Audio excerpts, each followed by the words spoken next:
Hi friends, welcome to Mema's kitchen. ഇന്ന് നമുക്ക് ഉണക്കച്ചെമ്മീൻ ചമ്മന്തി തയ്യാറാക്കാം. 100 ഗ്രാം ഉണക്കച്ചെമ്മീനാണ് ഞാൻ ഇതിനു വേണ്ടി എടുത്തിട്ടുള്ളത്. അത് നമ്മൾ ആദ്യം ഒന്ന് കഴുകി എടുക്കണം. ഒത്തിരി നേരം വെള്ളത്തിലിട്ട് കുതിർന്ന് പോകാതെ പെട്ടെന്ന് നമ്മൾ കഴുകി വാരി എടുക്കണം. പിന്നെ ഇതിൻ്റെ വെള്ളം പോകാൻ വേണ്ടി ഇതുപോലെ ഒരു അരിപ്പയിൽ നമുക്ക് ഇട്ട് വയ്ക്കാം. ഇനി ഇത് നമുക്ക് വറുത്തെടുക്കണം. ഒരു പാൻ അടുപ്പിൽ വെച്ചിട്ട് അതിലേക്ക് നമുക്ക് ഉണക്കച്ചെമ്മീൻ ഇട്ട് കൊടുക്കാം.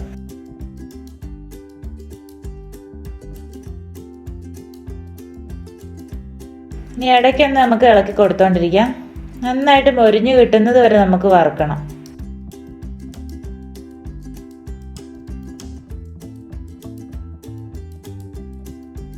മൂത്തോന്നറിയാൻ വേണ്ടി നമ്മൾ ചെമ്മീനൊന്ന് ചെറുതായിട്ട് ഒടിച്ച് നോക്കിയാൽ മതി. ഇപ്പോൾ ഇത് മൊരിഞ്ഞ് നന്നായിട്ട് റെഡിയായി കിട്ടിയിട്ടുണ്ട്. ഇനി നമുക്ക് ഇതിൻ്റെ തല കളഞ്ഞെടുക്കണം. അതിന് ഞാനൊരു മുറത്തിലോട്ട് ചെമ്മീൻ ഇട്ടേക്കുവാണ്. ചൂടോടെ ആകുമ്പോൾ നമുക്ക് തല പെട്ടെന്ന് പോയി കിട്ടും. ഇനി ഒന്ന് നിരത്തി വെച്ചിട്ട് ഒരു ചിരട്ട കൊണ്ട് ഇതുപോലെ നമുക്ക് തല കളയാം.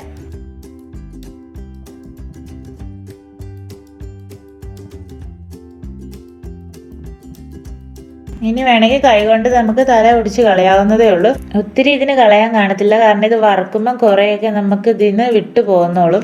തല കളഞ്ഞിട്ട് ഇതൊന്ന് നമുക്ക് പേറ്റി ക്ലീൻ ആക്കി എടുക്കാം. ഇത് ഞാനിപ്പോൾ പേറ്റി തല കളഞ്ഞ് വെച്ചിട്ടുണ്ട്.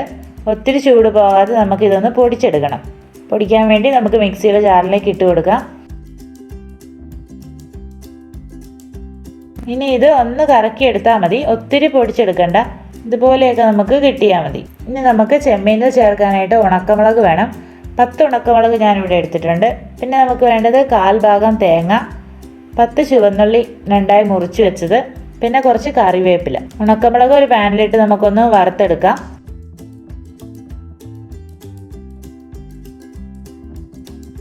ഇപ്പോൾ ഇത് റെഡി ആയിട്ടുണ്ട്. ഇനി ഇതും ഒന്ന് നമുക്ക് പൊടിക്കണം. ചെമ്മീൻ പൊടിച്ച അതേ ജാറിലേക്ക് തന്നെ ഇട്ട് നമുക്കിതും പൊടിച്ചെടുക്കാം. ഇതുപോലെയൊക്കെ ഒന്ന് പൊടിഞ്ഞ് കിട്ടിയാൽ മതി. ഇത് നമുക്കൊരു പാത്രത്തിലേക്ക് മാറ്റാം. ഇനി നമ്മൾ ചുവന്നുള്ളിയും തേങ്ങയും കറിവേപ്പിലയും കൂടി മിക്സിയുടെ ജാറിലിട്ടൊന്ന് അരച്ചെടുക്കണം.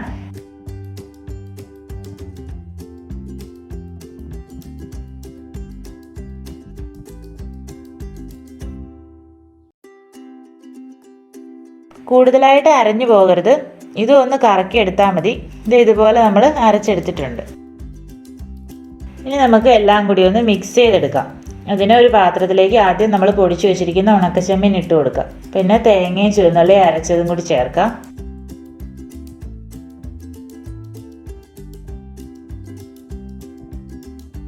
ഇനി ഉണക്കമുളക് പൊടിച്ചത് ഇട്ട് കൊടുക്കാം. പിന്നെ നമ്മളിതിലേക്ക് ആവശ്യത്തിന് ഉപ്പ് ചേർത്ത് കൊടുക്കണം. ഇനി 1 ടേബിൾ സ്പൂൺ വെളിച്ചെണ്ണ കൂടി ചേർത്ത് നന്നായിട്ട് നമുക്ക് കൈകൊണ്ട് തന്നെ തിരുമ്മി യോജിപ്പിക്കാം.